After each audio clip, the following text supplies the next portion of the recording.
So I'm growing everything out, and I'm growing this out too, but it doesn't look that good, so I'm gonna leave it as a surprise for later. So welcome to Rules for Power. This is my YouTube channel. We talk political science and political forecasting here. Today I'm going to tell you how you should think about politics, but very importantly, I'm not going to tell you what your politics should be. That's the clear distinction that I want to make right now. What I'm going to talk about today is how political scientists think about politics. And if that sounds like something that you're interested in, then this is going to be for you.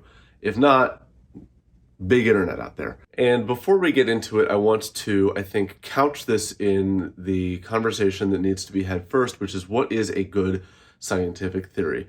Now, the definition exactly of what the scientific method is a little amorphous. You can go onto the Wikipedia page for the scientific method, which I think does a pretty good job. But if I had to say in a nutshell what I think the scientific method is, it is trying to talk about the universe and figure out what changes what causes what, by how much, and can we change our beliefs that we already have about what causes what. And that requires that we use scientific tools. So I'm going to be talking today about a theory in political science that does exactly that. It seeks to describe all of politics and then tell us what the future of it is going to be, what we expect to happen given what we see right now. The selectorate theory is what we're going to be talking about today. I'm a little biased toward it. One of my former professors, Bruce Bueno de Mesquita, is one of the founders of the selectorate theory. There are four highly reputable political scientists whose work went into this thing. We have Bruce Bueno de Mesquita, Alistair Smith, James D. Morrow, Randolph M. Siverson. All of these people are, again, highly reputable political scientists. So what is the selectorate theory? Well, I've got an article that we're going to go over from my website right here called Introduction to the Selectorate Theory. And this is a theory that is, like many scientific theories, an axiomatic scientific theory. Axiomatic scientific theories make small assumptions that can't be proven or disproven. They're called axioms, assumptions for that reason. And it seeks to, from these very small building blocks, create larger statements that we can then see whether or not those statements are true. If the assumptions are reasonable, then the inferences that we make based on those assumptions should be reasonable. So what are the assumptions? Well, the main assumption is this.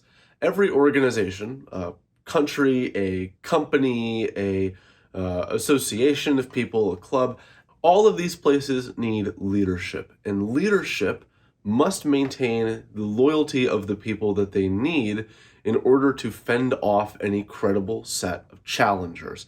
Leaders are self-interested. They want to stay in power. Leaders, in order to do that, they have access to money. They need to spend that money.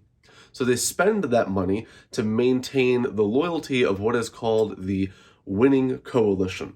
The winning coalition is the smallest group that a leader needs to fend off challengers. It is the smallest group of people. If they lose one member of this group, they lose power. This is the bare minimum set of people that the leader depends on. And who does the leader need to worry about? Where are the challengers going to come from? The challengers come from what's called the selectorate. It's all of the people in the population who could be in the winning coalition, but might not be yet. So before I go any further, let's think about this really concretely. Let's look at an American election. In an American election, the winning coalition is all of the people that you need to win 270 electoral college votes, which you need to become president. That is the winning coalition. It is the bare minimum number of people that you need in order to win the presidency. But the selectorate is just all of the people who turn out to vote. And that's a practical example of what the winning coalition and the selectorate look like in a real election. Outside of the selectorate, you have the disenfranchised, and from these few assumptions, we can then start to make some inferences.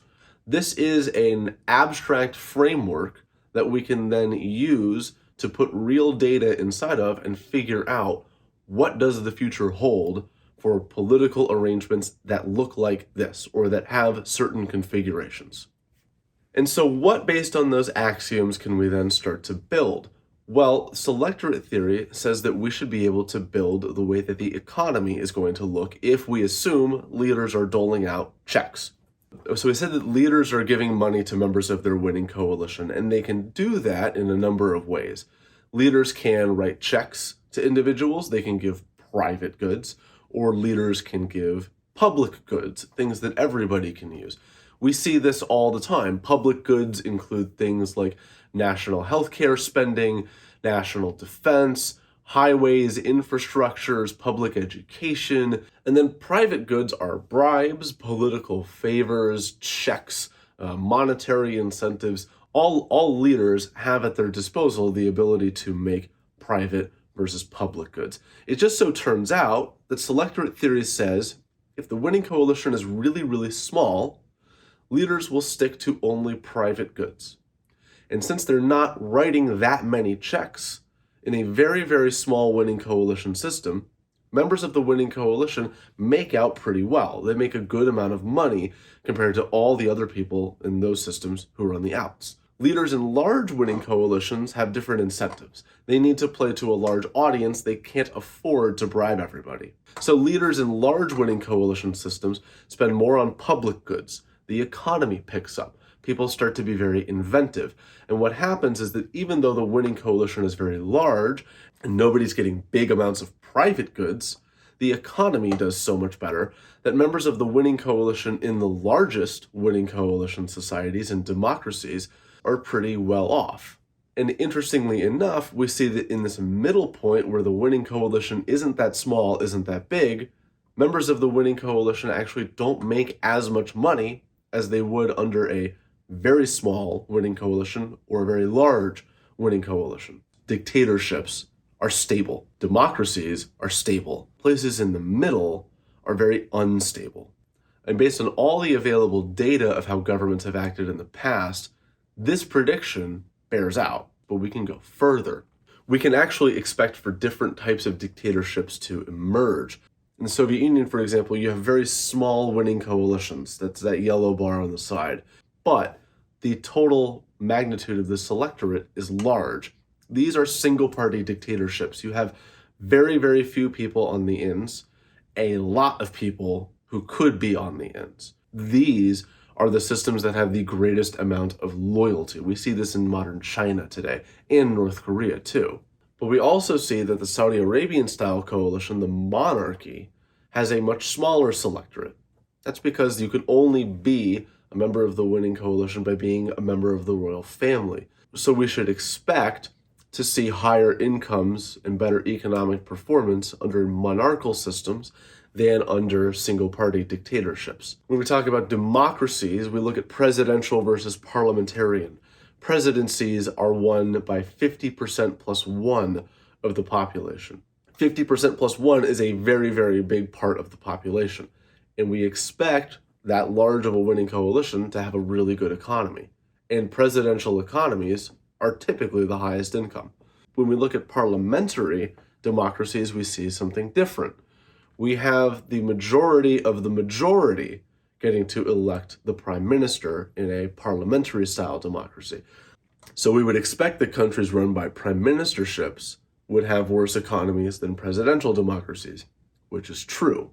The selectorate theory has also been used to talk about policies in a number of areas. It has been used to demonstrate that foreign aid oftentimes acts like a bribery scheme.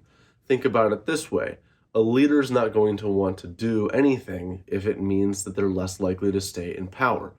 If a leader is getting foreign aid, it means that they're probably doing it only because that aid is making their job easier. They might be implementing a policy that they don't want to, but it's okay. They're less accountable for having had to do it. So we expect that foreign aid, unless it requires a leader to remain democratic, will make democracies that receive foreign aid worse. Selectorate theory also tells us that democracies shouldn't fight each other. Why is that? Democratically elected officials want to stay in power, and they're also very risk averse. They have public policy that they need to consider. They don't want to get into big costly wars because they face elections all the time. So if two leaders of two democracies are staring down each other, they know that because they're both going to want to dig their heels in, it's not worth the fight. So democracies always prefer to negotiate. Members of the winning coalition don't need to care about members of different winning coalitions. So let's look at this chart. It shows you the change in democracy from before or after the United States and Europe intervene in a country. We don't see a lot of democratization. Even though these are democratic nations that are invading other nations, these leaders are accountable to their winning coalitions. They're not accountable to democracy itself. So we see countries like the United States and countries in Europe not making other states more democratic, because making another state more democratic might not be what that winning coalition wants. And I know that I'm starting to paint a pretty bleak picture, but again, that is part of a good scientific theory. We see a very bleak world today when it comes to politics. A theory that wants to describe the way that the world has come to be must also make sense of very bleak circumstances today. So what is the point then of studying something like the selectorate theory? Well, it allows us to formalize our understanding of how the world works. Think about it like a weather forecasting tool. We don't want to close our eyes and shy away from bad storms and bad weather when we know that they're going to happen. The only way that you can truly prepare for bad weather is to learn more about it. The selectorate theory, I believe, is such a tool.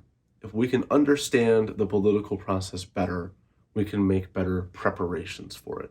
My name is Haven Williams. This is my political forecasting project, Rules for Power. Please subscribe if you are interested in seeing my predictions on other political events. Follow me on other social media. I'm pretty much everywhere.